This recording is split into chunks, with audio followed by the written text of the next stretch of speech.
তো এখনো 3টা খেজুর বাকি। এই 3টা খেজুর যদি খাই তাহলে জান্নাতে ঢুকতে দেরি হয়ে যাবে। সুবহানাল্লাহ পড়েন। হাতে কয়টা খেজুর? 3টা খেজুর। বিশ্বনবী বললেন, উমাইর আনতা মিন আহলিহা, তুমি ওই জান্নাতের অধিবাসী, তুমি জান্নাতি। উমাইর চিন্তা করলেন, আমি জান্নাতি, নবীর মুখ দিয়ে যখন বেরোইছে ওই জান্নাতে তো আমার ঢুকতেই হবে, কিন্তু হাতে 3টা খেজুর খেয়ে যদি জিহাদের ময়দানে যায় তাহলে জান্নাতে যেতে তো দেরি হয়ে যাবে। এই চিন্তা আসা মাত্রই খেজুর 3টাকে তিনি ছুঁড়ে মারলেন। আমরা দুনিয়ার বুকে আমরা হয়েছি দুনিয়ার পাগল, ক্ষমতার পাগল, সম্পদের পাগল, খ্যাতির পাগল। বিশ্বনবী তার সাহাবাদেরকে বানিয়েছিলেন জান্নাতের পাগল। পড়েন সুবহানাল্লাহ। যেখানে আল্লাহ তাআলা বিশ্বনবীর 5টি বৈশিষ্ট্যের কথা বলেছেন। কয়টি? সবাই বলুন আওয়াজ করে, কয়টি? 5টি বৈশিষ্ট্যের কথা আল্লাহ তাআলা এই আয়াত দুটিতে উল্লেখ করেছেন। Boundless, bottomless. সুবহানাল্লাহ বলেন। কারণ তিনি তো এমন নবী যিনি হ্যাঁ বললে এটা শরীয়তে হালাল হয়ে যায়। নবীর মুখ দিয়ে যদি বেরোয় হ্যাঁ, নাম, ইয়েস, তাহলে এটা হালাল। ঠিক কিনা বলেন? এ নবীর মুখ দিয়ে যদি না বের হয় যে না, নো, তাহলে এটা শরীয়তে হারাম হয়ে যায়।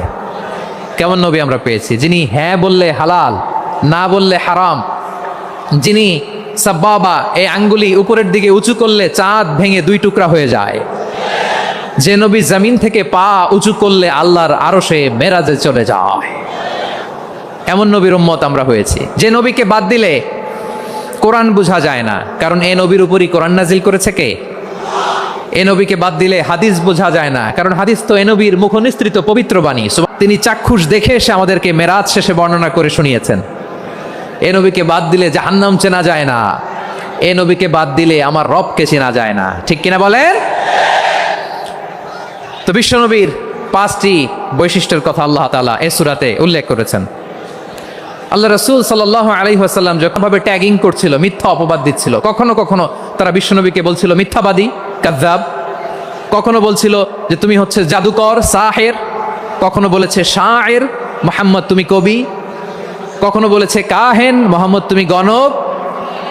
এবং কখনো বলেছে মুহাম্মদ তুমি হচ্ছে মাজনুন, মানে পাগল। আওয়াজ করে সবাই পড়ুন, নাউযু বিল্লাহি মিন যালিক।